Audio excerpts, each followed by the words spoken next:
BobbyFi, my man Eric Sheets-Haber. We're coming out for the first really big slate of the NBA season. Really happy with the chop of the lottery last night. I don't play the max entry scripts very often, so when I do and they hit, it feels really good. And look, there's nothing else I could have done. I did all the things. I had to shuffle some Beal nonsense around and didn't get too crazy off the board with the things. But I the hammer stack from Denver with the right pieces from Phoenix and Golden State, and it was good enough. So great start to the season. Love to have it. It's been a rough baseball season, so really excited about this NBA season. Did you do anything with when they announced the Grayson Allen starting thing, or not really? I didn't react much to Grayson Allen starting. I liked Eric Gordon better as a play anyway, but either way, I didn't really like. I had more Kuminga than I did them, so it didn't make a huge difference. And none of those guys were in obviously the winning lineup.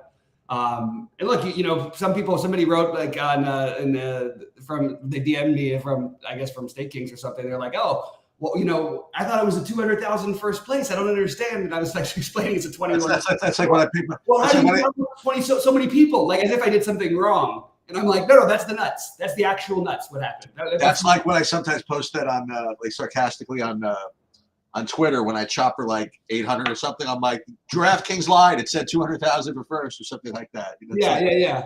That's what I should have. Emailing support. It's like. But yeah, no, it feels really good. And now we don't have too much time to go through everything. And also, it's not all that interesting to go through a 2-game slate. I did have a couple people asking me about thought process and stuff. I'll talk about that some other time. This is on a 2-game slate. There's really not so many options. I really talked through a lot of it on our show, and it worked out. And I'm really happy with it. And by the way, shout out to SaberSim, who obviously has partnered with us. I don't script as much very often, and I think they helped tweak me in the right direction, because it wasn't just that one. I had a good chance to win the FanDuel one. I almost tripled up on FanDuel without coming in the top 50 anywhere, because the lineups just sort of faded away at the end. But I was in first place for both, with 6 minutes to go in the fourth quarter. Wow! So it was a shout out to say. And on FanDuel, I made literally 6 changes and had SaberSim do the rest for me, which is pretty unlike me. And I really was impressed by the lineups they came up with, because it worked out great. So with that said, Sheets, we can get into the slate tonight. Let's pull up your screen and go game by game, because it is a monster and there are some massive tournaments. And it's one thing from a bankroll thing, it doesn't seem smart after winning a bunch to put half of that back on the line. The problem is with the NBA, we don't have $1 million tournaments every week like we do in football. We don't have all this stuff every night. So when you have the 250Ks for first, the 200Ks for first, like they do on FanDuel and DraftKings tonight for the 555 on FanDuel with 888. For me, I'm going to take those shots as a tournament player, because just the prizes are just totally worth it for me to go for it. So I'm going to play more lineups today, not because I won just yesterday. I'm happy it gives me a little cushion, but I was probably going to go pretty heavy today anyway, because it's the monster slate, and you got 12 games and a lot to go through, and why can't we figure out as well as somebody else? So. Yep. So just before you get into it, so I ended up doing well on both sides, 50% profit on both, and then I made money. It's really funny. I made money in the MLB Showdown, in the big one with a 0 in the captain, which is it doesn't happen too often. But that was pretty good. And as I mentioned to everybody, I was trying to screw around with the new features on SaberSim. I didn't get around to it, but I will. And again, what I'm going to try to do is have a total separate set of content when I do just completely just SaberSim, contest sim, kind of nerdy focus takes, so that people that are interested in that type of thing can look at that, and people that are interested in more deep dive stuff can watch these. Something for everybody. And this slate is just I don't know what to say except I guess let's get into it. All right, let's get into it. So why don't you start us off with the Washington Indiana game, because I had a different one ready to go. Right. So there are 3 totals on this slate which stand out among all the games, and 2 of them are right off the bat. The Washington Indiana game and the Atlanta Charlotte game, and then there's one a little bit later. And right off the bat, you have just all kinds of insane value coming from Indiana. We have Obi Toppin, who is a flat 3K, who I'm getting a 24-point projection early. He's listen, he's going to be just enormous chalk as well. But this is the NBA is kind of tough to fade these things sometimes. So he looks really good. As far as a spend up goes from Indiana, I do like Cerise Halliburton at 9,100, and then the center position is pretty much mispriced like across the board on the whole slate. As usual, that's one of the first things that Bobby taught me about the NBA is that usually just the center algorithm is just mispriced, and no matter how the different styles of basketball have changed or whatever it is, that remains the case. And tonight you get a bunch of them. So Miles Turner is one of them at 5,900. So on the Indiana side, I do like Turner, Halliburton, and Toppin. And then on the Washington side, you get Tyus Jones at 4,900. I mean, that looks good to me. I mean, I don't know. And then I didn't quite get to Jordan Poole really, but I have Kuzma as kind of the next play. So I do like Kuzma and Tyus Jones from Washington, and those Tyrese Halliburton from Indiana, and also Obi Toppin. Yeah, so I'll go through, and like when we do these big ones, I'm going to always start with the visiting team and end with the home team. Okay, sounds good. No, you do your thing. I'm going to that's just my what I'm going to do. Just giving a heads up. I think that the entire Washington starting lineup is all terrific plays. It's just a matter of how you weigh them versus the slate. So Jordan Poole is going to average about 30 points in a game this year. I would be surprised if he averages less than 26 to 27. So you just factor that into me assuming automatically that's going to happen, and the fact that he's going to get some assists. He's going to have the ball in his hands a lot anyway. I actually think this is a very, very fair price for Jordan Poole. I think it's a very fair price for Kuzma, and I mean a good fair price. I like all of these plays. It's just going to be how do we rank them versus everything else. Tyus Jones feels like one of the easier plays at 4,900. He's a starting point guard now. We don't need to play him price him like he's a backup. But Gafford and Avdia, I would even get in the mix because I think, like you said, right off the bat, this is a game that feels very stackable. Obi Toppin is going to be really popular, and it's going to be really hard to talk me out of playing him probably 50% or more. We'll see as we go through, but like 3K for a guy who I literally think is going to score, he's got a projection of around 24, 25. Honestly, that number being around 30 wouldn't even have surprised me today as a projection. Miles Turner and Halliburton are my next two favorite plays. They're so deep with the wing stuff. To start the season, I was thinking like maybe I'll play more Bruce Brown than I will Mathurin, but I kind of like Mathurin. They also just gave the extension to Neesmith, and they've got Buddy Hield who they're going to try and trade. Just a little too crowded. So the plays I feel the most confident in here are Halliburton, Turner, all of Washington starting five, and then Obi Toppin. I think it's a really good game right off the bat to target. It's got a 235 total. Speaking of totals, by the way, Sheets 3-0 first night on the betting streets. The unders hit easily, and the Nuggets won fairly handily. So did that Nugget go under? I don't know what the total was. It was under. Yeah, it was under by a few points. Mm-hmm. The Lakers and another one was. I'm sorry, that second game was way under. But I think we're going to look for more unders tonight. But this feels like a really good spot to attack, and there's going to be something you hear a lot with Washington this year. Beware of blowout risk. That's true, but the truth is, if you want to stack this game, you just have to just sort of stack and hope. And we the spread's only 5.5. We don't know how good Indiana really is yet. Is the right thing. But Washington is supposed to contend for the worst team, and Indiana is supposed to be a playoff team. So it's kind of weird to 5.5. They don't really know what we've got yet, but. Just throwing it out there because I do think this is one of the games that's definitely one of the highest level interest games for me. I mean, I know that it's a big slate and we want to go game by game, but again, for people that are just joining our concept for the first time in the NBA, I do think it's important to go over some general stuff. What do you think about stacking in the NBA, about playing multiple guys from each game, and because that's always been kind of a point of contention. There's a whole group of people who think that it doesn't matter. And then I remember we like to just take that overtime risk, you know what I mean? Just in case, if it goes to overtime, you get, a couple of guys. And the cool thing is it hasn't really been solved yet, how correlation matters. I mean, what are your thoughts on run backs and things like that. I think people who say it doesn't matter at all should absolutely never stack in baseball. Then, if they believe it doesn't matter for this, it matters. In my opinion, in a lot of ways, it matters more. Now, you don't need to have to, but it's like a tie goes to the runner type of situation. If you have plays in similar price ranges, but it fits with your game stacks, and you have a big man, a big man and a guard that sort of handle each other nicely because they're not really cutting into each other. They actually, in some cases, can correlate. We'll talk about correlation more as the season goes on. Teams are still new, so it's hard to figure out right now.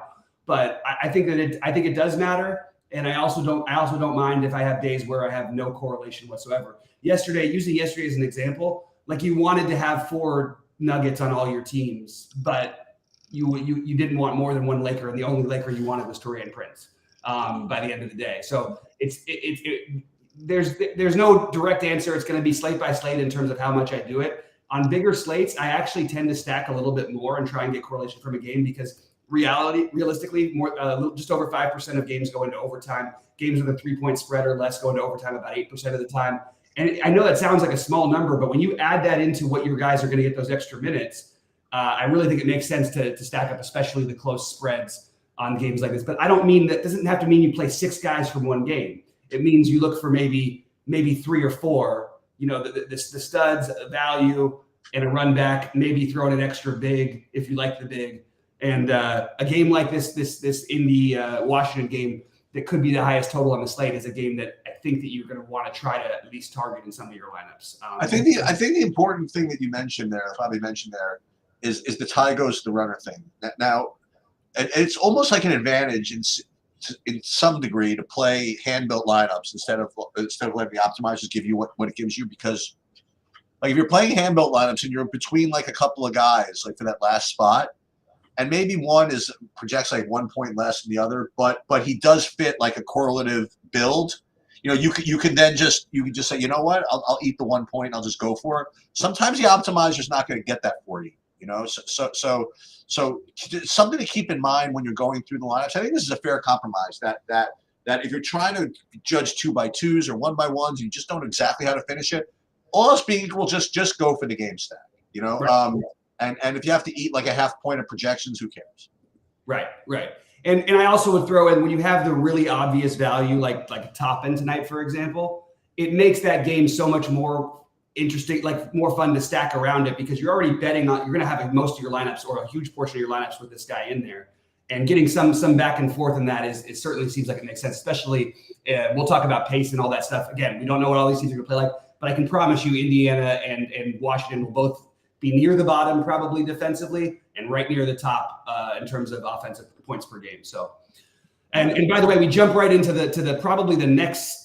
I don't know if it's the next most, but it's certainly one of the next games you'd want to target, I think. Sheets, why don't you start off with this one though? Yeah, so it's interesting. This was one of the other games that had the high total, right? The Atlanta-Charlotte. But when I dive deep into the projections and the rankings and stuff, nobody really stands out as that great of a play. I do have LaMelo obviously has a lot of upside on Charlotte, and currently I have him at sub 10% ownership. So yeah, I mean that makes some sense. But aside from that, I'm not getting a lot of value here. You're getting the Mark Williams just because, as I mentioned, pretty much all the centers just kind of look like this right now. But aside from these two, I'm not really getting to too much in this game, despite the fact that you'd want to because it has a really, really high total. What do you got here? Yeah, so I kind of agree, but I also think that there's like some opportunity because that people aren't going to play it because of the pricing. I think LaMelo Trey, LaMelo Hunter, both of those sides make sense. Now, I actually I have Poole ahead of DeJounte Murray, but I think that like it's not like by a huge number. And I have LaMelo a little bit behind Halliburton because of the price, but really it's again very, very close for me. And Trey's a little further back. I think he's going to play a little more off ball this year. I don't think he'll lead the league in assists. And everybody else sort of looks like a good play. I guess my favorite other plays would be PJ Washington. Probably, I guess you'd have to say somewhere between Hayward, Washington, all these guys in the same price range, and then Mark Williams.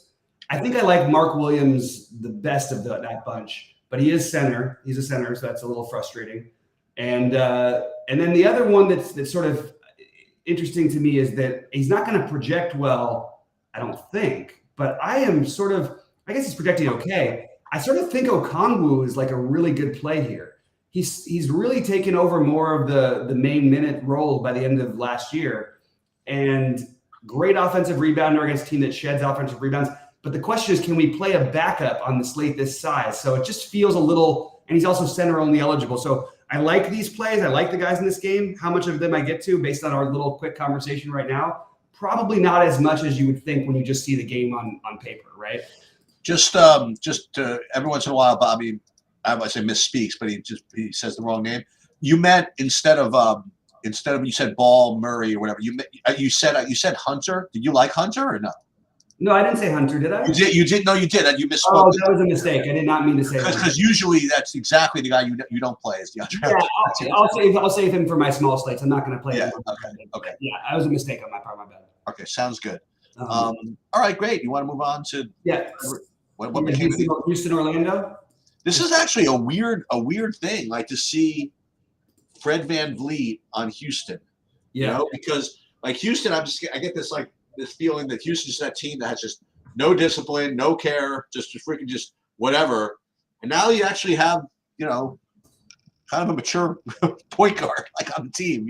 I don't know what's gonna come of that, but I guess I'll just start, and I'll just start with the center because, again, like all these guys look really good across the whole slate, and this is Bobby's basically invention, the Alfred Sengun at 6,700.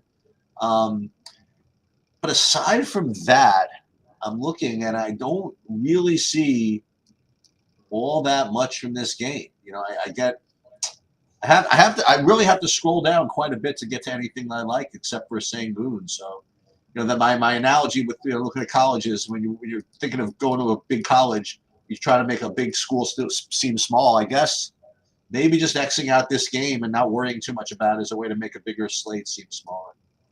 So this is going to be the really strange team to follow this season, this Houston, because they've been sort of in the dumps for a while. They've built up a decent talent-wise roster. Ime Udoka is he's literally a guy who was pulling Celtics out of games just for taking one bad shot. Now he's got a team full of guys who almost exclusively take bad shots. And any mistake made defensively, same thing, yanked right out of the game. So I'm really curious to see how he's going to handle this team, especially with you add Dylan Brooks to the mix of an already sort of dysfunctional team. It's going to be interesting to see. I like Sengun in this game. I really like him this season. I think you're going to see monster games out of him. The price might look a little bit high. Remember, this guy can get 50 plus, and he's going to get the minutes. It's really his job now, and they're actually trying to win to start the season. So that's a guy. I also think Jalen Green and Jabari Smith are totally in play, but probably on the outside looking in for me. Jabari Smith, I still think has room to grow. He was putting up 40s left and right at the end of the season, and Jalen Green we know just is an immense talent. The problem is, Orlando will play a little slower, I think, this year, and I actually think they're going to be a very decent team, a team that probably will contend for the playoffs. The one that sort of stands out for me on their side, and it's not going to be a projection thing, if you listen to any NBA podcast and just talking about guys making leaps and who they'd rather have, there literally is like almost a consensus amongst NBA nerds, NBA experts that the best player on the Magic is not Paolo Banchero, that it is Franz Wagner, and that this is the year that Franz Wagner makes the leap. So if you talk about the make the leap play, it's Franz Wagner for me and Sengun, and I can get behind both that. I just want to be ahead on these guys in general. The problem is maybe not the right slate to do it right off the bat, but Franz Wagner is going to be putting up sort of, I think, similar to Giddey-ish type numbers last year. And we know Giddey was at times like a $7,500 player last year. So just wanted to throw that out there. Franz Wagner, I think you're going to see a big year out of. But just a little bit too deep, a little too many bodies, a little too many mouths to feed for me to go crazy here. It's interesting to see Houston also with a lower total than some of these other teams, and it's mostly due to the Magic. But 221 total for the Rockets. Last year, I felt like every total was 240 that they played in. But I'll post my bets a little later today. Anyway.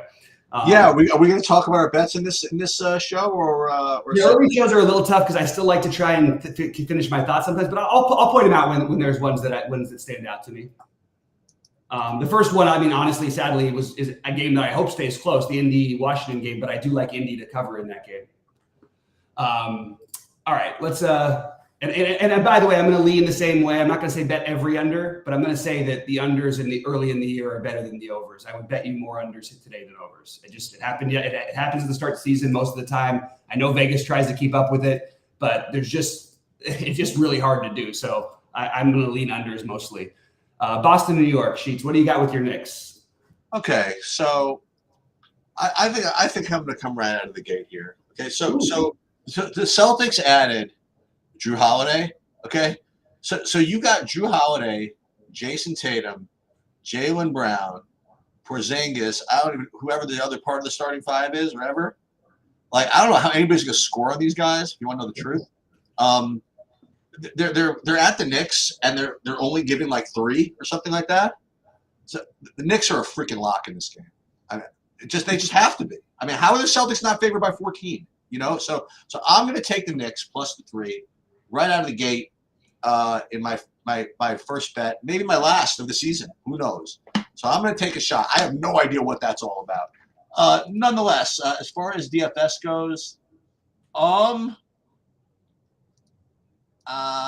don't really have much of anything here. I mean, I would imagine it would be a sort of a low-scoring. It came from the Knicks side. How did they score against that team? I have no idea. So I'm going to probably pass this game from a DFS perspective. What do you like here? It's tempting with like the problem is I don't know how much he's gotten used to playing with these guys just from the preseason, but Drew Holiday at 6,100 is something that I can probably talk myself into. It just feels like 40 more than 30 to me. You know what I mean? Like I just feel like his mid rate, he's maybe projected at 30. I think 35, 36, 37 should be more where it's at. That makes him a good play if that's your median. Everybody else looks okay. The one other guy you could go for me that I would consider playing in some lineups tonight. Again, and by the way, you could play Tatum, you could play Brown. There's just a lot of good plays, so it's hard to talk through every single one.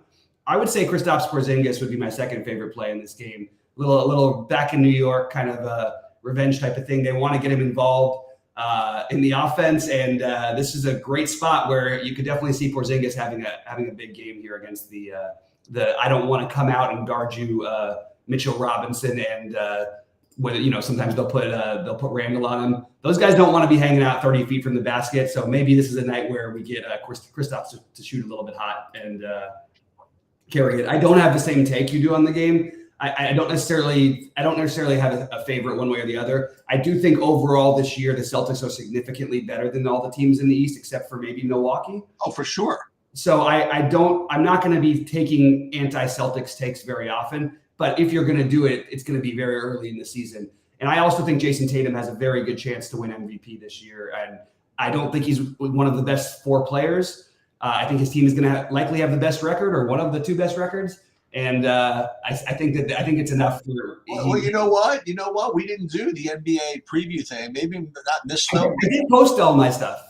Oh, so you posted your MVP bets and stuff? I posted all the bets, yeah. Oh man, I wanted to check it out. Okay, I wanted to talk through what could you get on Tatum, like 10-1? Tatum, I think was 12-1 at the time. Okay, I'm just guessing. Something around there. I think that's what it was. I can't remember off the top of my head, but I think that's what it was. And how much that guy that favorite to win the Rookie of the Year? What is he like -500 or something? I think he should be like -1 million. That's what I mean.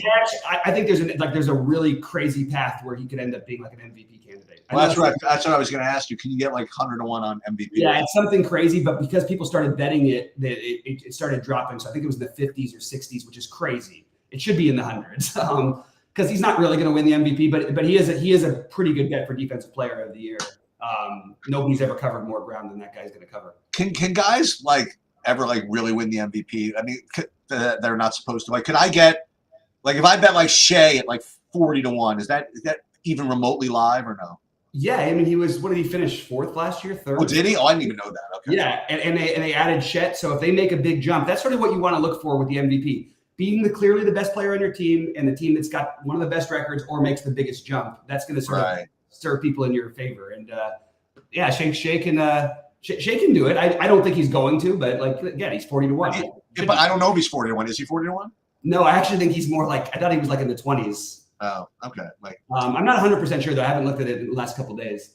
Okay. And by the way, it changes drastically because if anybody who watched last night, it's just like a reminder that Jokic is significantly better than probably everybody else in basketball. It's ridiculous. It's just too easy for him. It's a different game for him. All right. Minnesota, Toronto, Sheets. What do you got here? I hate to be like the Grinch here, but oh, you got something. Come on. I don't know. I'm okay. So here, so I'm going to scroll down my sheet, but just for the hell of it, I'm even going to sort by point per dollar. And what team do we have? Toronto and who? It's Toronto and Minnesota. Okay, I got Nickeil Alexander-Walker at a flat 3K, and then that's okay. So you want to talk about guys that can always do something? So I guess Anthony Edwards can always do something, right?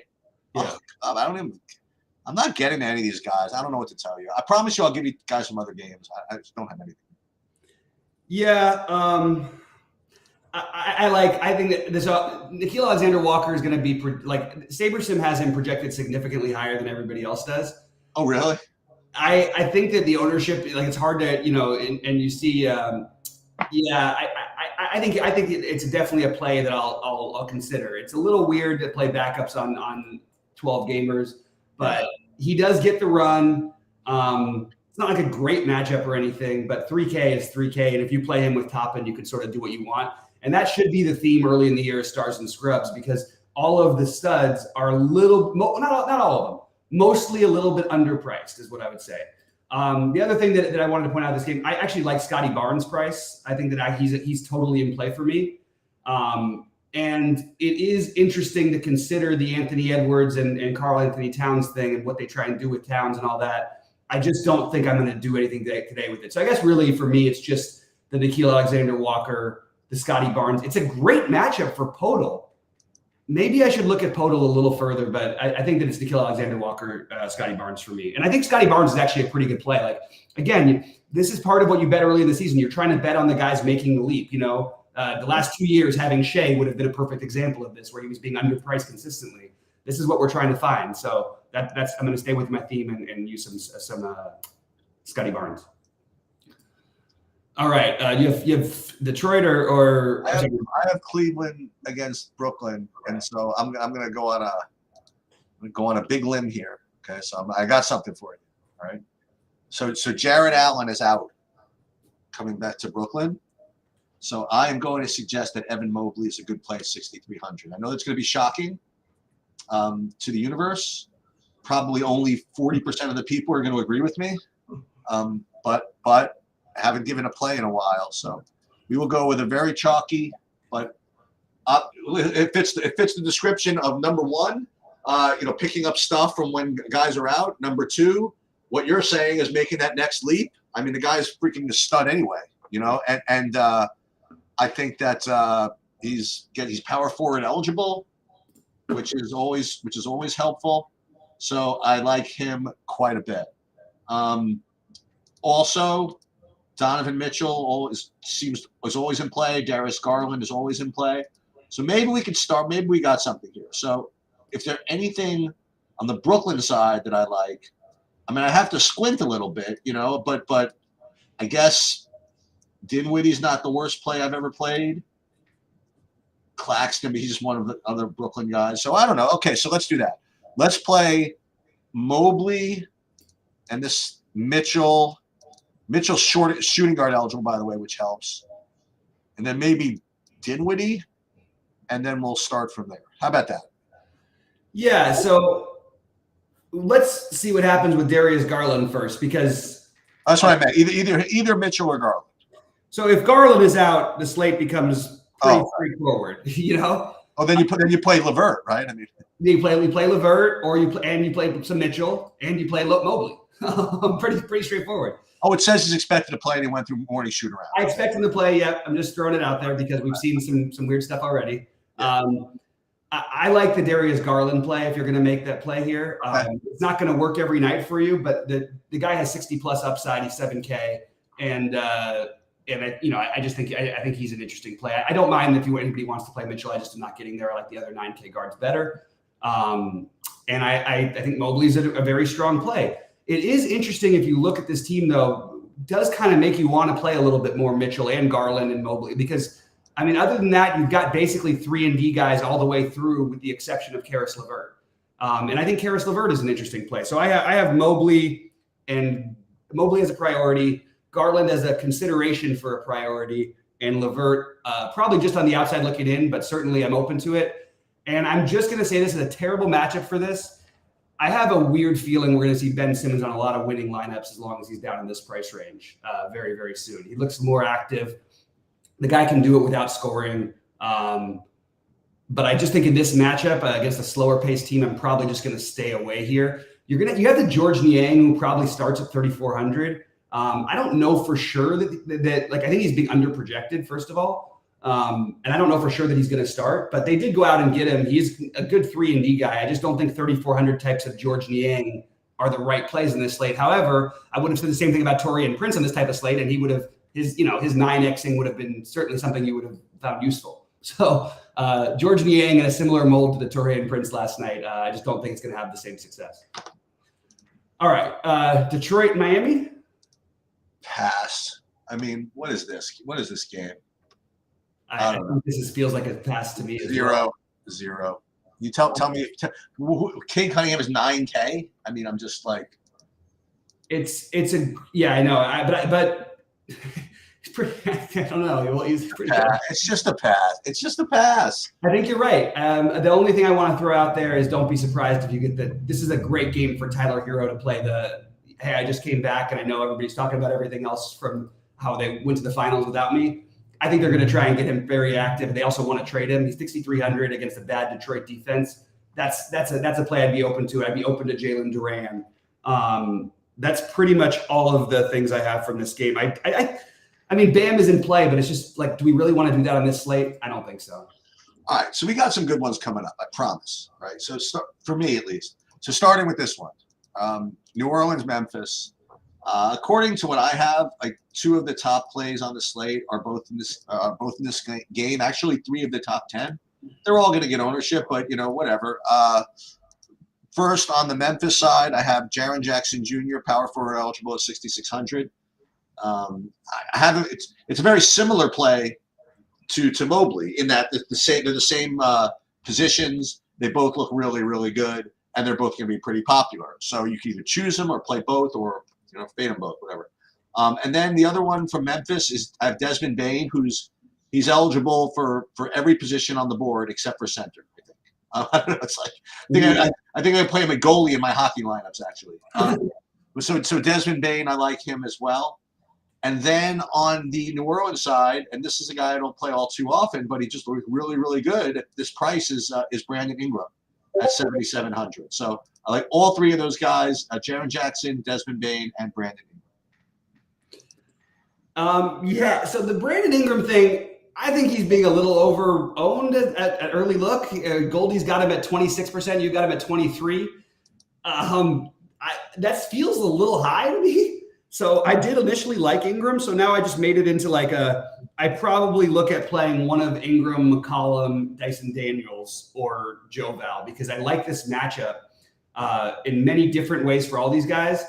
I kind of think Joe Val is a sneaky play on this slate, but we all know that could end 2 minutes into the game with his first 3 fouls, as we saw happen so often last night. By the way, that was one thing I just, I'm not going to vent. Obviously, I won the tied for first for the tournament, but it was annoying to watch some of my high-low own plays all pick up 3 fouls right away. Like Gabe Vincent, 3 fouls in 3 minutes, in the first half.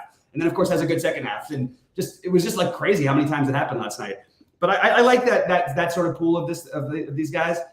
You do have stuff on the other side that you kind of – Jaren Jackson, 6,600, feels like a really good play. But at the same time, another foul-prone guy who's going to have crazy high ownership. Yep. I think Desmond Bane is an incredible play, but he's also going to have incredibly high ownership. I still consider him to be one of the priorities in the slate. Xavier Tillman, I am curious what they do, because this team has not been – they're the best offensive rebounding team in basketball with Steven Adams. Now with Steven Adams lost for the year, you kind of have to get Tillman ready. And I think Tillman is solid. And look, I think you could even play a little Marcus Smart. These teams both have the potential to be very fast playing teams. I just don't know which version of them we're getting on opening night. So that's what I've got here is Jackson, Bain, run it back with some Ingram, but it's pretty popular. Maybe your get creative play is Joe Val, and then Dyson Daniels. Just you're betting on a kid just on the way up, and he's going to get plenty of run in the backcourt. He also could end up playing alongside of McCollum quite a bit because Herb Jones is truly more of like a 3, as is Brandon Ingram. So they don't really they might look other ways and play a couple 2s, plays down at the 5, 7. So I'm interested to see how it goes. But for right now, the priorities: Jackson, Bain, probably Ingram, but one of Ingram, Daniels, McCollum, Joe Val is the way I'm looking at it. Yeah, I wonder maybe Marcus Smart is sneaky tonight. I think it is kind of an interesting play, and he will take over certain spots in these situations. And yeah, I think that's interesting. And by the way, like if Zion goes out and puts up 30 and 20, it's not going to surprise me. But I'm not going to be doing that at this price in this slate. Is he like full go, whatever that means this season? I mean, they're acting like it. They played him in the preseason. I don't know. I think they'll probably still my guess is he doesn't play maybe he plays 32 minutes or something. Maybe he plays 30. I don't think it's going to be too much higher or lower. I don't think they're going to go out and play him 40 minutes or something, but I think 32 seems like a good number.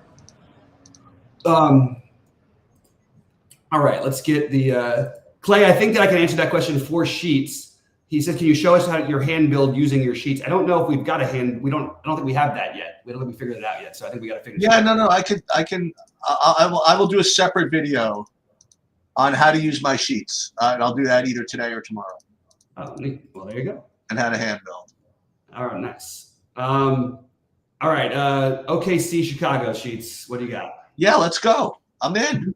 Let's do it. And again, it's almost like these guys just haven't been playing, but I mean, they're all these Chicago guys are really cheap. I mean, the guys that we like to play, the DeRozan 7,100, Levine 6,800, Vooch 6,900.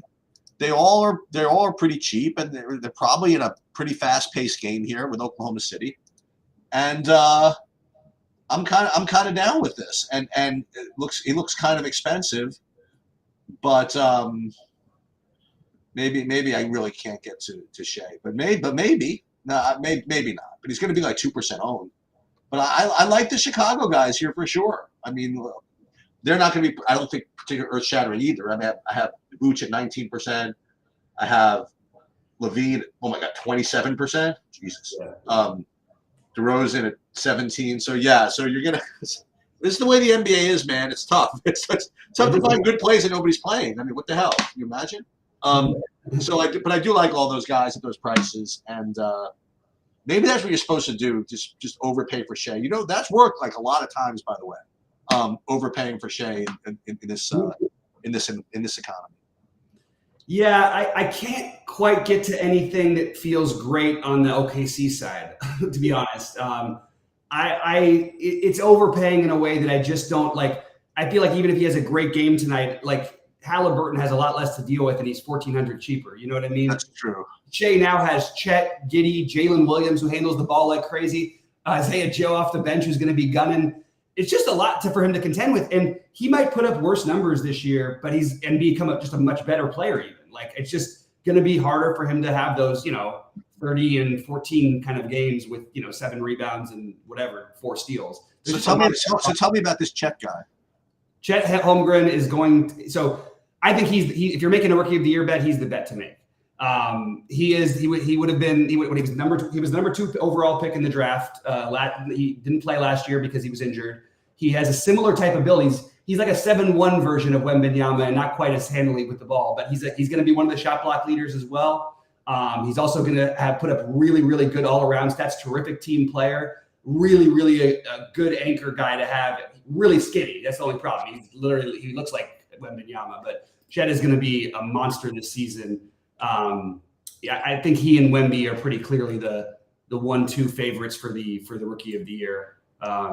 And that's I really think that's probably the only way Wemby can use it without an injury. But I love that. I love the Bulls side. I just I think not you have to, but I think you probably want to be playing one of Levine, DeRozan, and Vooch. My favorite would be Levine, but he's going to be the most popular. And I think that you can spread those 3 guys out where we're multi-entering because I think they're all really good plays. I also think you could play them together, and it's totally fine at the prices they're at. I just think I would rather not do that because I don't have a great run back. And I'm going to do it probably a little bit anyway. I don't have a great run back, and there's just so many plays on the slate. It feels weird to take two guys in the same team with no real correlation stuff. Is this Chet guy good enough to like play right now at 6,500? I think maybe. It's hard to know, to be honest. Is he like going to start? I mean, yeah. Oh, okay. Yeah, he'll be their starting center. I mean, maybe they try something else and bring him off the bench. I don't know. I think that they start him. I'd be surprised if they don't. Sorry. But yeah, it wouldn't surprise me if he put up a big game. I just think I'm going to wait to do it for a different spot. Next, you have Sacramento and the Kings. I do, and this is another one that reminds me of the Charlotte game with respect to the fact that the total is really high, but the pricing is pretty bad. Right. I'm getting maybe some Fox and Sabonis as I would normally get, but not a lot more than that. The one value piece, and he's going to be obviously really popular on the other side of the game, is Taylor Horton-Tucker. So he's available at every position, including goalie, and he's 4,500. I have him at 30% ownership right now, but he is showing up as a good value play. So there's him, and it just doesn't feel like, I don't know, like who else do you play? Who else do you play here? I don't know. So Fox, Taylor Horton-Tucker on the other side, maybe Sabonis. I don't know. Yeah, I don't really play Fox on the road. Yeah, that's fair. Like as much, just because he's so good at home, and I'm probably not going to at this price tonight. But I think that the price is reasonable. I think everything's fair about that. I'm looking for a big boost this year from Keegan Murray. I think you're going to see another guy taking the leap. I don't know if you want to play him tonight, but I just think that he's just throwing that out there because I think it's important to cover for the whole season. I do like the Utah side a little bit. I think that THT. You could throw Sexton into the mix if you wanted to say, oh, maybe Sexton gets some of that run. But I think one of those guys has a good game here, and they're 4,500 and 4,800. I think THT would be who I side with. But he's going to have, coming off the bench with Sexton, you're going to have less Clarkson minutes with Sexton. And Clarkson's a big shooter, but like Clarkson's only 6,200. Just feels like everyone outside of Markkanen is a little too cheap on the Jazz side. So I would say THT and actually Walker Kessler would be my preference. Walker Kessler's another guy I expect to make the jump. You have a team that attacks the basket a ton against the guy. I said Chet and the Wembanyama will be right up there for blocks this year. Walker Kessler will be the guy who leads the league if they don't, in my opinion. Those are the three guys who I think can lead the league in blocks. And Walker Kessler is going to be one of the better defensive players. I think he's going to make some big strides. Didn't play much on the U.S. team, but I think it's good to have that experience. So I like the THT and Kessler in this game the most, but I'll mix in some Clarkson. I just think the whole Utah side feels a little underowned considering the speed, the pace of the matchup. What is it? The second highest total on the slate. Might be the highest total on this. Actually, I think it is the highest total on the slate. I think you want to get exposure to some of this Utah stuff, even though they play a lot of guys. So THT and Kessler, but you're welcome to mix in Clarkson and some of the other pieces as well. So speaking of leading the league in blocks, I mean, we go to this Dallas San Antonio game. I mean, I haven't really been following, the college kids or wherever Wembanyama came from Europe or whatever. And I didn't really watch him play too much in the preseason. I saw a couple of possessions or whatever. But all I'll say is that I'm just looking at his game log here, and it says, forget the game log, it says he had 5 blocks in his last game in 21 minutes. I think he will lead the league in blocks this year. Yeah, I mean, this is kind of if you watch clips of this guy and you coach basketball before, so you understand, You've never seen anybody cover this much ground. He's blocking, like he'll recover from under the basket and block a guy's 3-point shot who catches the ball as he's under the basket. So a guy like this coming into the NBA, like, what are they going to like play him like 36 minutes? I mean, how do you play a guy like? It's kind of weird. I think from what they saw in the preseason that they think that they're better than they maybe were ready to be.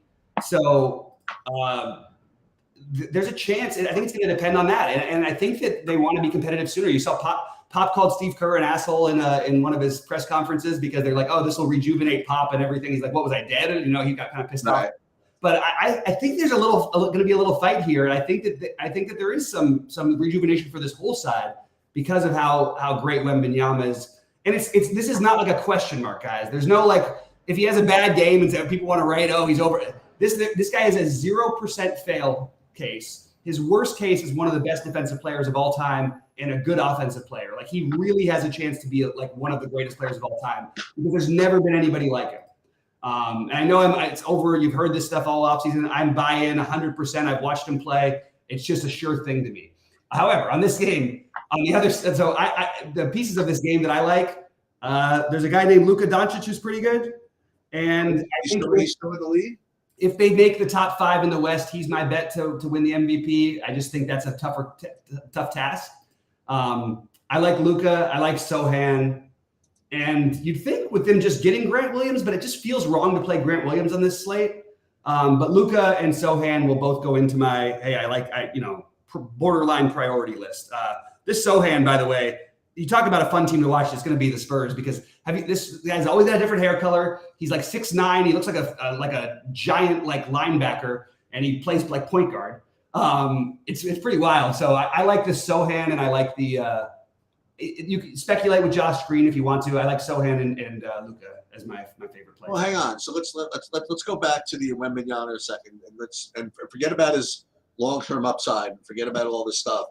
You think he's a good player, right? I mean, are they going to put him right in as like a super stud right now at playing 36 minutes with his skill set? Because if that's the case, don't you want to play him or no?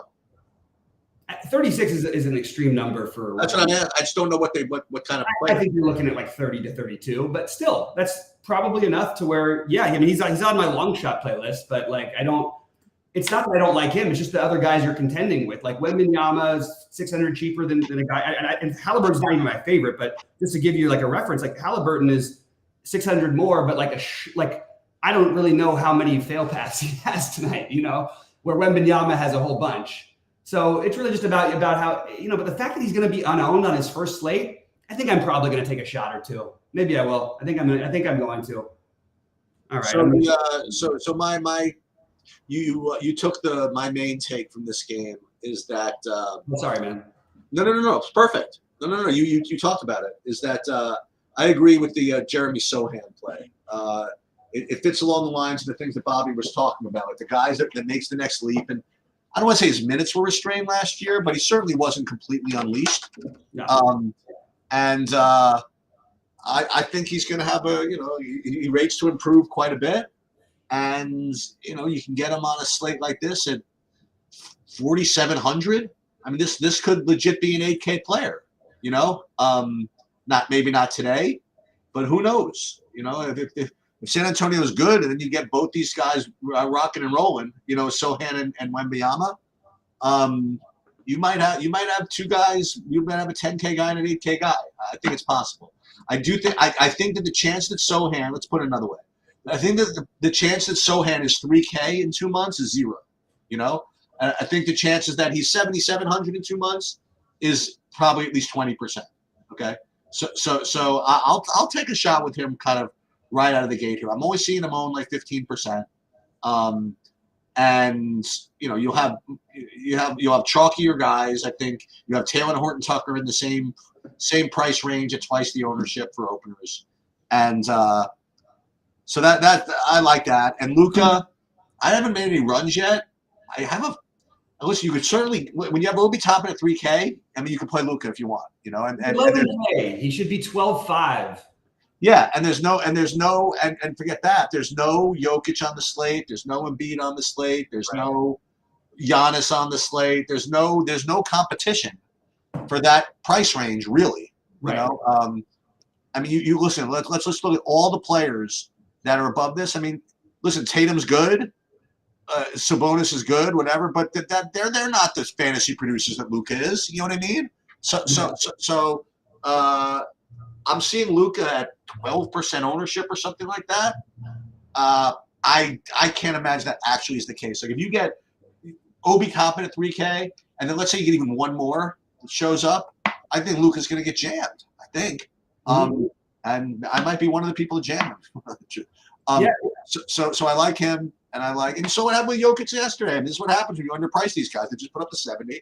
And listen, there are going to be games where 70 is not enough from these guys. When they're priced the way they're supposed to be. And they did a great job last season of making it difficult to play them. Every day, like when Giannis was 13K or Luka's, they would all, or Jokic was 12.8. They'd project for 65 points, and it would be actually you still didn't even know if you were supposed to play him or not. Right. But if you put these guys at 10K, it's a joke. Right. And yeah, and one of the things is like Luka's projected for 55 fantasy points. I said this about Jokic the other night. To me, that's a silly projection. I think that it should always be like 60. And it's a great matchup, so maybe you should say it should even be higher. But I think this game, the more I think about it, it should be stackable. Like if you're going to play this game though, too, you should consider pieces of Vassell. He's another guy who's going to take a huge leap. They love this kid, and he's really good. Keldon Johnson, even there's a lot of guys to play with if you want to run a Luka and then 3 guys on the other side or 2 guys on the other side stack. It's going to be just to go back to the Wembanyama thing. One thing about this matchup, I expect Grant Williams to be covering him, which is a very strange situation to put a guy in his first game. One of the most aggressive and obnoxious defenders in the NBA, and he's much smaller, but he will try to force you to body him all the time. And it just seems like maybe he could get Wembanyama a stupid foul or something. So that's the only I don't know. I just don't love this situation, but at the same time, I might feel like an idiot when Wembanyama has 60 at the end of the day, and I didn't play enough of them. So the last game it's an hour break after like 1,200 other games. And you have this island game, this Portland LAC game. The thing that's shocking to me is not even from DFS perspective, although it impacts it. I mean, if you gave me odds that you get Paul George, Kawhi Leonard, Russell Westbrook all active and not on the injury report, I would lay 10 to 1. Like this is just not that. This just doesn't happen. I'm almost shocked. I actually looked to see if like Kawhi Leonard, for example, was even still on the Clippers. Much less whether these guys were active, like which one of them was going to sit like right out of the gate. And they're all playing. It's kind of interesting. And then but what that does is it makes them less viable in fantasy. Right. And on the other side, it's now I guess the sort of the Anthony Simon show with it's Scoot Henderson. Anthony Simon is the role character. I was going to say with okay, so now you're going to have to tell me who this is. I have no idea who this is. Who is Scoot Henderson? Scoot Henderson is one of the best players that come in the NBA in a while at the guard position. Oh my God, another one! Oh my God, these are all geniuses. Well, no, this was a really loaded draft. He was the number 3 pick officially, but everybody's unanimous number 2, which is a weird thing Charlotte did by not picking him, and partly because they had LaMelo, so they couldn't really find the crossover. But okay, better known as the reason why Dame Lillard was traded. How about that as a Scoot? Okay, that's fair enough. He has a Westbrook type of style, and he's a young Westbrook is a guy obviously you want to be getting exposure to. I like Scoot a lot. I'm not sure that opening night against the Clippers in a game that I have a hard time seeing staying close. I think the 9-point spread is actually like low. I think that this is a spot where later in the year you'll see like -14, -15 against this Blazers team. But the team looks somewhat competent, somewhat a little more competent. They do have Brogdon in there who's going to get traded at some point. Ayton's probably going to get traded at some point. Maybe they roll with Ayton for the future. We'll see about that one. But for this game, I'm probably going to end up passing on the Portland side. I think Ayton would be my favorite play if I had to pick one. But I am going to play Russ. First of all, you get a Westbrook versus the young Westbrook type of thing. And Westbrook's he's been making me laugh in his season interviews before the season. I still think that and also there's some really egregious stuff about him. People arguing that he's not a top 100 player in the league. It's just kind of ridiculous nonsense. I think Russ takes that personally, and Scoot Henderson specifically was ahead of him on top players in the NBA this season. And there was a big thing made about it on some podcasts about it. So Russ doesn't need any extra narrative, but he certainly will find anyone he can get. So yeah, give me some Russ. That's probably my biggest interest level in this game. Yeah, I got to update the project. I don't even have Scoot Henderson on my board, so they'll be updated. Don't worry about it. He just doesn't like the rookies here. I guess. Saberson's giving a 32-point projection. That's pretty healthy. So I'm just going to double check. Am I maybe making a mistake by not playing Scoot? I don't think so. Yeah, I'm not playing that. I mean, he'll be 7K this year soon. It's the ultimate OK Boomer play to just fade him. You know what I mean? Like Scoot Henderson, who's he? He's going to get Kawhi Leonard. You kidding me? No way. Yeah. No, for sure. I mean, so I'm going to go through. I've got a bunch of other players that I like, but these are just the priority guys for me at the moment, and a lot of them are going to be pretty chalky. But again, it's can't. There's so many games. I'm not as worried about it. Tyus Jones, Obi Toppin, Evan Mobley, Russell Westbrook, Taylor Horton Tucker, Luka, Sohan, All three Bulls, some combination of one or two of them. Desmond Bain, and then one of the scorers for New Orleans. That's pretty much all I've got there. But then I've got a bunch of then I've got the Şengüns, the Franz Wagner, the next year, the Garlands, and then potentially stacking up that in terms of game stacks. I like the early ones we talked about. I like the Atlanta. No, sorry, not Atlanta. I like the Washington, Indiana, and I like the Luka with 2 or 3 maybe San Antonios. And I like the whole Jazz team, but I haven't found a good run back from Sacramento that I like. So those are sort of what I'm looking at early in the day. Yeah, not surprisingly, all the stuff that I like are probably pretty chalky. And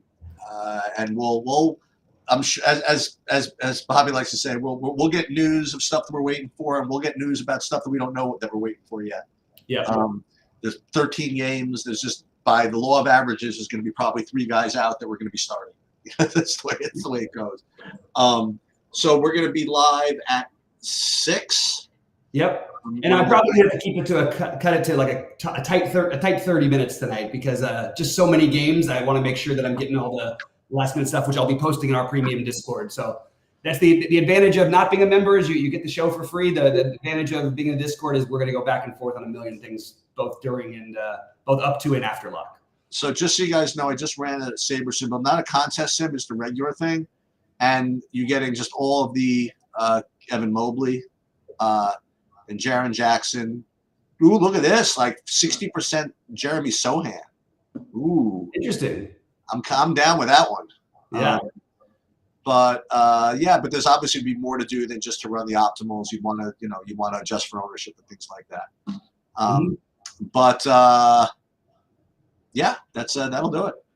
Yeah, and what I would say tonight is there's some extremely concentrated chalk in a few spots. I don't think you should be worried about everybody's over 10% in my lineup tonight specifically, just because there's going to be so many guys, because people are speculating between 10 and 20%. Taking an overweight approach on those guys is probably your best way to get different, because I do think the chalk seems on paper like pretty good chalk right now, with the top end and the Mobley and all that. But certainly these things are never locks. I think, it's going to be top end Mobley. And I forgot to mention Jaren Jackson Jr.